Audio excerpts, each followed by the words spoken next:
그다음에 421쪽으로 갑니다. 이제 세 번째 이제 가산세인데요. 지금 바로 보죠. 제가 분명히 예정 신고가 됐건 이제 확정 신고가 됐건 이제 신고 납부라는 게 원칙인데 이 신고 납부가 불이행됐다. 자, 신고 납부가 불이행된 건 두 가지예요. 신고 납부를 하지 않았다든가 아니면 허위 신고한 경우. 그래서 이 상태가 되면 정부는 뭘 붙이죠? 뭘 붙여요? 가산세를 붙여요. 그럼 저희가 늘상 했었던 얘기지만 이제 신고 납부한 데서 가산세가 붙게 되면 전부 다 고지서를 통해서 세금을 강제로 추징해요. 그래서 고지서에서 세금을 강제로 추징하게 된다. 근데 이제 가산세가 얼마나 붙습니까? 이때 요 가산세가 붙는 폭은 취득세하고 거의 같아요. 그래서 첫째, 자 신고 안 되면 자 신고 불성실 가산세가 붙고 납부 안 되면 납부 불성실 가산세 두 가지가 붙어요. 그래서 신고 안 됐냐, 납부 안 됐냐. 이 다시 자 신고는 두 가지가 있죠. 첫째 뭐가 있고 무신고 가산세. 둘째 뭐도 있고 과소 신고 가산세. 또 다시 무신고가 또 두 개, 과소가 두 개죠. 무신고가 부당하게 무신고 됐으면 40%요. 일반 무신고 되면 20%. 과소도 마찬가지로 부당한 과소되면 40%, 일반 과소가 되면 10%죠. 대신에 납부 불성실은 무조건 하루 0.03, 일 0.03% 이렇게 돼요. 그래서 가산세는 똑같죠. 다만 취득세하고 차이점이 부당한 게 국제거래에서 외국에서 발생했다. 그래서 그땐 60%인 것도 있어요. 국제거래의 경우는 60%를 걷는 것도 있는데 그냥 국내 것만 생각하죠. 얼마? 40%씩 붙는다. 이렇게 보고 그래서 이제 가산세 내용이 421쪽부터 423쪽까지 써 있는데 써 있는 건 한 번씩 그냥 읽어보시고요. 중요한 거는 자, 그 뒤에 424쪽 가면 결론돼 있거든요. 그 결론돼 있는 표만 다시 한번 보시면 되겠고 뭐 큰 의미는 가까울 거 없어요. 그래서 부당하다. 40%가 붙는다 정도만 생각합니다. 자, 425쪽 가볼게요. 네 번째 이제 수정신고 갑니다. 이 수정신고하고 제목이 기한후 신고인데 수정신고도 마찬가지고 기한후 신고도 마찬가지고 둘 다 공통점은요. 취득세와 같아요. 즉 수정신고가 됐건 기한후 신고가 되건 둘 중에 하나가 되면 가산세는 감면된다는 겁니다. 그럼 수정신고는 누가 하는 거냐? 신고를 했는데 허위신고, 과소신고한 애가 정부로부터 적발되기 전까지 하는 게 이게 수정신고고요. 자, 기한후 신고는 무신고한 애가 역시 마찬가지 적발되기 전까지 하는 게 이게 기한후 신고예요. 그럼 결론만 보면 가산세가 얼마나 감면되냐 해서 자 1번 수정신고 중간에 보면 도표가 있죠. 첫째 6개월 내에 했다면 50% 감면, 둘째 1년 내에 했다 20% 감면, 셋째 2년 내에 했다 10%만큼 각각 감면 되게 되고요. 자, 두 번째 기한후 신고입니다. 넘겨보면 있죠. 자, 426쪽에 가면 중간에 1개월 내에 했다 50% 감면, 둘째 6개월 내에 했다 20%가 각각 감면되게 됩니다. 이렇게 해서 각각 감면에 관한 규정까지 봤고요. 5번 자 양도세 결정과 경정 이런 건 읽어보시면 됩니다. 자 넘겨서 자 428쪽이 6번까지 이제 분할 납부 갈게요. 양도세는요 예정 신고가 됐건 이제 확정 신고가 됐건 자 둘 다 분할 납부가 가능해요. 조심할 건 물납은 안 돼요. 분할 납부만 가능하다. 물납은 없다. 그럼 언제 되냐? 요건이 있죠. 자, 분할 납부 요건은 첫째, 적어도 내가 납부할 금액이 1,000만 원입니다. 1,000만 원이 초과가 돼야 돼요. 초과. 두 번째, 분납은 신청만 하면 되지 별도의 허가 요건 없고요. 자, 실제 분납 기한인데 언제까지 분납하냐? 이 기한은 납부기한 경과일로부터 2개월 내입니다. 2개월 내. 그래서 2개월 이내예요. 그래서 납부기한 지나간 날부터 2개월 내에 자 분납 가능하죠. 그럼 어떻게 분납해요? 방법도 볼게요. 자 분납 방법이 크게 두 가지겠는데 첫째는 납부할 금액이 2천만 원 이하냐? 2천만 원 이하냐? 둘째 납부할 금액이 2천만 원 초과냐? 두 가지가 있죠. 그래서 2천만 원이면 얼마 분납? 1,000만 원 초과금액 1천만 원. 1천만 원 초과액이 분납이 되고, 둘째 2천만 원 초과됐던 반토막 50%입니다. 이하의 금액이 분납이 돼요. 그럼 뭔 얘기냐? 자, 내가 낼 금액이 가장 2천 이하다. 낼 금액이 1,800이다. 라고 하면 처음에 내고 또 내요. 2개월 내에. 또 낼 게 1,000만 원 초과된 금액 얼마? 800. 그럼 당연히 앞에 낼 거 얼마? 1,000만 원. 둘째 2천만 원 초과했다. 이땐 반이죠. 그럼 내가 저렇게 3,600이라고 하면 처음에 내고 또 내고. 그럼 이때 토탈 금액이 반이야. 얼마? 1,800 내면 되죠. 당연히 앞에 똑같이 1,800 이렇게 해서 각각에 대해서 분납이 가능하다 이거죠. 그래서 보면 자 분할납부 갑니다. 1번 거주자로서 예정신고난 확정신고세액이 1,000만 원 초과할 경우 가능하다. 몇 개월 내? 2개월 내. 둘째 분납할 수 있는 세액 기억번 2천만 원 이하면 1,000만 원 초과 금액이 되고요. 둘째 2천만 원 초과했던 100분의 50 이하의 금액이 각각 분할납부가 된다고 합니다. 니은번 자 납부할 세액이 2천 했죠. 이제 다 했고 이제 두 번째 7번째 부가세입니다. 자 양도세는요 조심할 게 납부할 때에 대해서는 부가세가 붙지 않고요. 대신 납부하게 되면 독립세인 지방교육세가 붙고 대신 감면받았을 때 한해서 100분의 20에 해당하는 농어촌 특별세가 붙습니다. 그래서 납부할 때는 부가세 없고 감면될 때만 부가세가 수반된다고 하네요. 자 여기까지는 양도세에 대한 내용을 다 정리해 봤고 자 또 두 장 넘기면 자 이제 436쪽에 가면 5쪽이네요. 이제 국외자산 자산 양도인데 요게 최근에 시험에 간간히 나는데 제가 딱 7줄 정도 적을 테니까 요것만 보세요. 그 최근에 뭐 한번 참고서만 보시고 외국 부동산 양도했을 때 어떤 특성인가 그 특징적인 요소만 생각하면 되기 때문에 내용을 굳이 다 볼 게 아니고 요 기본적인 사항만 보시면 됩니다. 자 보죠. 자 제목이 국외 부동산 양도입니다. 국외 자산의 양도인데 첫째 누가 세금 내냐? 납세 의무자인데 얘는 적어도 국내에 최소한 5년입니다. 5년 이상 5년 이상 주소나 거소를 둔 자 주소나 거소를 둔 자가 납세자가 돼요. 그래서 최소한 국내에 5년 이상 주소 거소를 둔 자에 한해서 납세 의무가 있어요. 두 번째 자 미등기 임차권도 과세입니다. 미등기 임차권도 과세야. 즉 과세 대상은 국내 재산하고 똑같은데 대신 국내 건 항상 등기된 임차권만 과세였죠. 근데 외국 건 등기 제도가 없는 국가도 있기 때문에 미등기 임차권도 과세가 돼요. 세 번째 양도세 계산은 항상 실지 거래가 원칙이에요. 그래서 계산 방법은 항상 실지 거래가 원칙입니다. 다만 이 실지 거래가가 불분명하면 국내 재산은 전부 다 추계했었죠. 근데 외국 거는 그 국가의 현황을 반영한 시가로 합니다. 그 국가의 현황을 반영한 시가로예요. 시가로. 또 외국 재산은 장기 보유 특별 공제는 안 돼요. 대신에 기본 공제는 됩니다. 250만 원 기본 공제는 가능합니다. 기본 공제는 해준다. 그다음에 세로는요. 세로는 무조건 6에서부터 40%예요. 보유기간 등기 안 따집니다. 무조건 6부터 40. 그다음에 이게 외국서 세금 내고 국내에 또 오는 거니까 분명히 외국 납부세액이 있을 거예요. 외국에서 내는 금액 외국 납부세액인데 외국 납부세액은 공제를 받아야 돼요. 어떻게 공제하냐? 선택 공제 가능합니다. 첫째는 필요경비에 넣어서 산입에서 공제하는 방법이 있고 산입에서 공제하는 방법이 있고 둘째는 산출세액에서 어디요?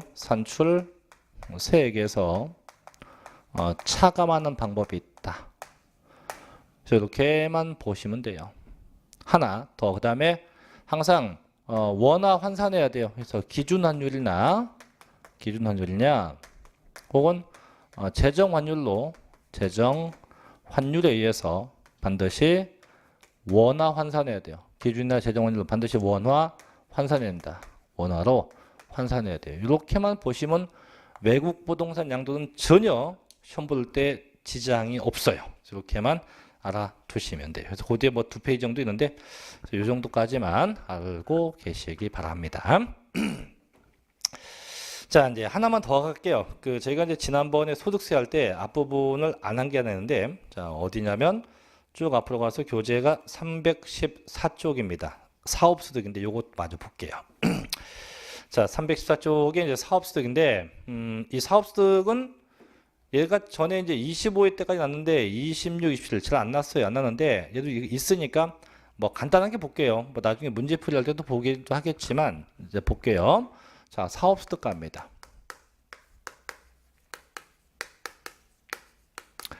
이 사업소득은 이제 종합소득의 일부예요. 종합소득의 일부인데 크게 세 가지가 있어요, 이게.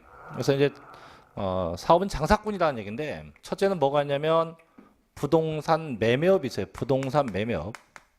부동산 매매업이 있고 둘째는 주택 신축 판매업.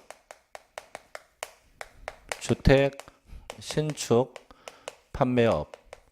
같은 말로 하면 건설업이에요, 건설업. 그래서 부동산 매매업이 있고 주택 신축 판매업이고 세 번째는 이제 부동산 임대업이 있어요. 부동산 임대업 이렇게 세 가지가 있는데 요 중에 저희는 일단 이 두 개 부동산 매매업과 주택 신축 판매업인데 이 둘은 공통점이 있어요. 뭐냐면 그 부동산 매매가 계속적이고 부동산 매매가 반복적이에요. 그래서 계속적이고 반복적인 매매 형태일 때 이게 이제 일시적이면 양도소득인데 지금같이 이제 계속적이고 반복적이다. 그럼 대체 뭘 양도하는 거냐 이거죠. 자, 주택 신축 판매업부터 가볼게요. 자, 주택 신축 판매업은 그대로 해석하면 돼요. 주택, 집이요, 집을 뭐해서 신축, 지어서입니다. 지어서 판매한다. 무조건 집만 져서 파는 게 다 무슨 주택 신축 판매업이에요. 한 채가 되건 두 채가 되건 무조건 집만 져서 팔면 다 무슨 주택 신축 판매업이에요. 그러면 부동산 매매업은 뭡니까? 그 이외의 것. 그 이외의 것은 뭐 집을 사서 판다든가 건물을 져서 판다든가 아니면 건물을 사서 판다든가 그러니까 집 짓는 것 뺀 나머지가 다 부동산 매매업이 돼요. 그래서 무조건 집 짓는 게 주택 신축 판매업 그 외에 다 부동산 매매업이에요. 그럼 대체 어느 정도 팝니까? 자, 부동산 매매업은 조건이 있어요. 어떻게? 1과세기간. 1과세기 6개월.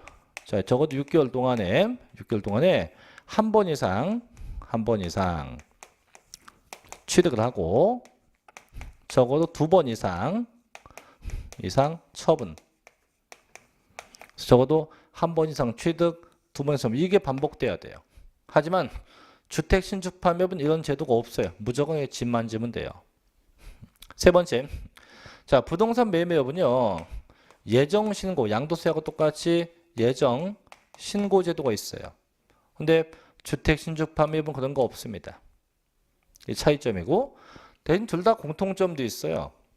자 세금 계산은 양도세하고 똑같이 실지거래가, 실지 이 거래가액에 의해서 계산하게 돼요. 실지거래가로 세금 계산하게 되어 있습니다. 자, 교재 볼게요. 간단하게. 자, 314쪽에 1번 부동산 매매업입니다. 1번 부동산 매매업의 정의에서 부동산 매매 또는 밑에 그 중개를 사업소득으로 나타내어 부동산 판매하거나 사업상 목적으로서 1과세기간 동안에 적어도 한 번 이상 취득하고 2번 이상 판매하는 겁니다. 이게 부동산 매매업이에요.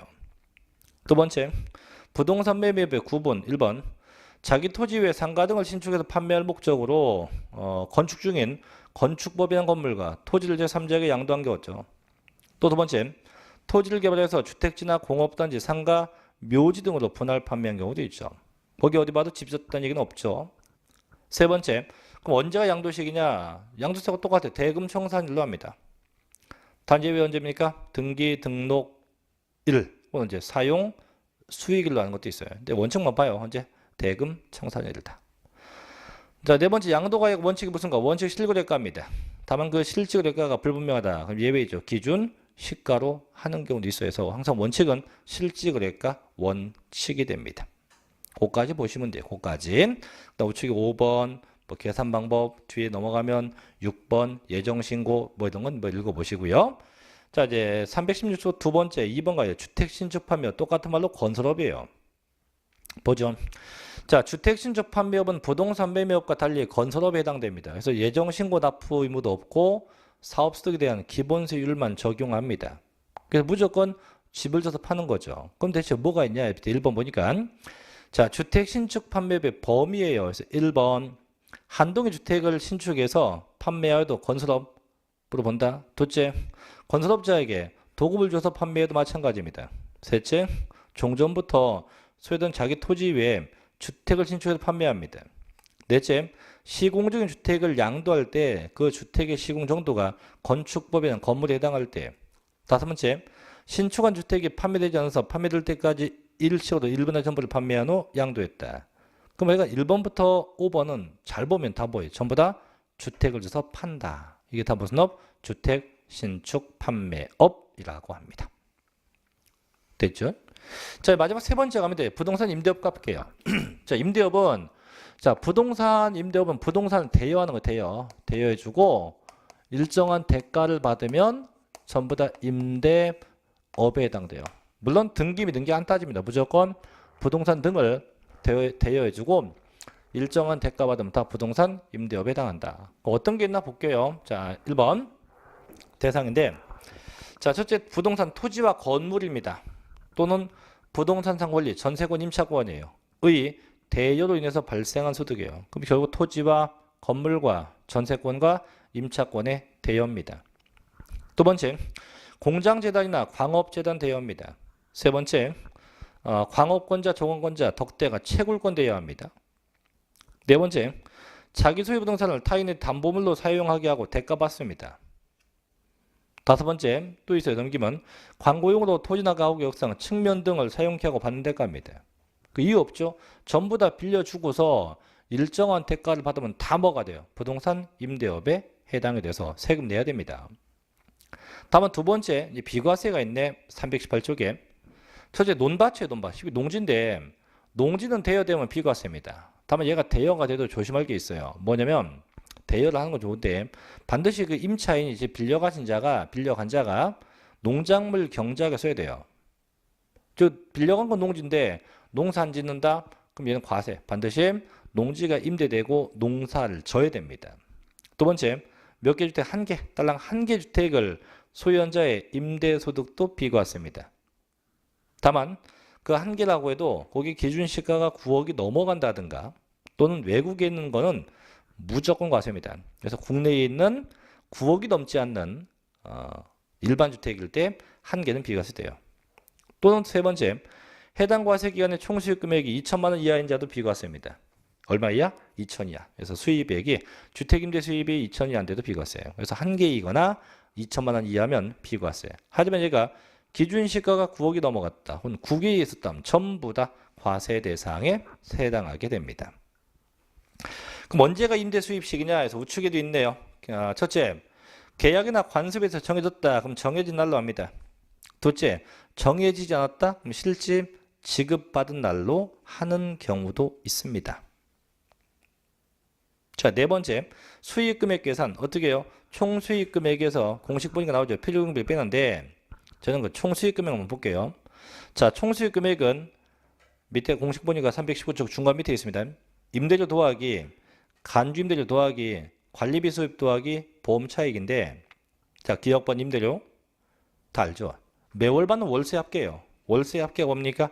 임대료입니다. 너무 쉬워요. 자, 넘겨서 두 번째. 자, 320쪽에 니은번인데 요건 좀 체크 좀 할게요. 좀 이따 할게요. 요건 중요한 거 이따 하고. 자, 우측에 디귿번 먼저 가요. 관리비 수입 갑니다. 자, 관리비 수입은 뭐냐면 그 읽어보면 나오는데 정상적인 관리비보다 더 받아먹은 거예요. 저 매월 관리비가 뭐 150만 원인데 이 건물주가 200이다. 그래서 초과 관리비인데 그게 안 걸리면 일단 걸리면 초과된 금액도 어떻게 임대 수입에 포함을 한다는 겁니다. 1번 보험 차익이에요. 이건 또 뭐예요? 임대 건물이 화재가 났어요. 그래서 화재 보험에 가입이 됐네. 근데 문제는 보험을 가입했으면 보험금 탈 거 아니에요. 그럼 보험금 탄 금액하고 화재 당시에 건물 재산 가치하고 비교해서 보험금이 더 큰 겁니다. 즉 보험금이 뭐 20억인데 건물 가치는 15억이었다. 초과되는 5억만큼도 저희가 임대 수입에 포함을 한다는 겁니다. 자, 문제는 니은번입니다. 니은번이 왜 중요하냐면 그 책에 있는 게 중요한 게 아니에요. 니은번은 이제 제목이 간주임대료인데, 자, 간주가 뭐예요? 인정한다. 뭐로? 임대료로 인정한다 이거죠. 그래서 얘는 결국은 어떻게 하냐면 보증금을 연 이율 등으로 계산한 금액이에요. 그래서 보증금을 연 이율 등을 가지고 계산한 걸 간주임대료라고 하는데, 보통 이제 건물을 임대했을 때 많이 발생해요. 건물 임대하면 뭐 보증금 얼마에 월세 얼마에서 그 보증금에 대해서 계산된 금액이 간주임대료인데, 자, 문제는 이겁니다. 주택에 대해서는요, 잘 봐요. 간주임대료 계산 안 해요. 지금 주택도 저희가 월세 있잖아요, 월세. 그러면 주택도 보증금을 받고 월세를 받는데, 그래도 주택에 대해서는 보증금에 대해서 간주임대료 계산을 하지 않아요. 자, 더 중요한 거 이거요. 단주택이라고 해도 그 주택이 세 채 이상이고 and 그 보증금의 합계가 3억 원이 초과되면 이때는 주택이라고 해도 간주임대료 계산합니다. 요게 중요한 거예요. 전래 주택은 간주임대료가 없다. 하지만 주택이 몇 채 이상? 세 채 이상이고 보증금이 얼마 초과? 3억이 초과되면 이때 주택이라도 간주임대료 계산합니다. 계산하게 됩니다. 간주임대료 계산하게 됩니다. 자, 이게 보셔요. 자, 그게 B번인데, 자, 밑에 C면 되고 B번. 자, 주택을 임대료는 간주임대료. 자, 주택은 원래 없어요. 다만 주택을 대여하고 보증금 등을 받은 경우는 3주택 이상입니다. 이상이고 끝에 가니까 얼마? 보증금의 합계 얼마? 3억 원이 초과된 경우는 다음과 같이 계산한다. 계산 방법은 별거 없어요. 그래서 주택은 원래 간주임대료가 있다 없다 없는데 세 채 이상이고 3억이 초과되면 주택도 간주임대료가 있다 이거죠. 그래서 이렇게까지 간단하게 정리해봤습니다. 자, 저희가 여기까지 해서 이제 5월, 6월 강의도 마무리 졌는데요. 글쎄 뭐 시간이 더 허락된다면 더 많은 내용을 볼 수 있겠지만 그래도 충분히 저는 봤다고 생각을 하고, 이제 다음 달 7월부터는 이제 문제풀이 반인데 아마 문제집이 아마 전부 다 배송이 아마 될 거예요. 조만간 될 거고, 문제집은 지금같이 이렇게 이제 공부하시면 안 돼요. 좀 공부 방법을 바꿔서 꼭 예습 복습에 반드시 선행돼야 됩니다. 자, 꼭 그렇게 좀 하시고, 또 이제 시험이 얼마 남지 않았어요. 이제 끼케봐야 4개월 정도 남았는데 날씨는 점점 더워지고 어쨌든 건강 잘 챙기시고요. 저는 다음 달 문제풀이반 개강 때 뵙겠습니다. 자, 마치겠습니다. 수고했습니다.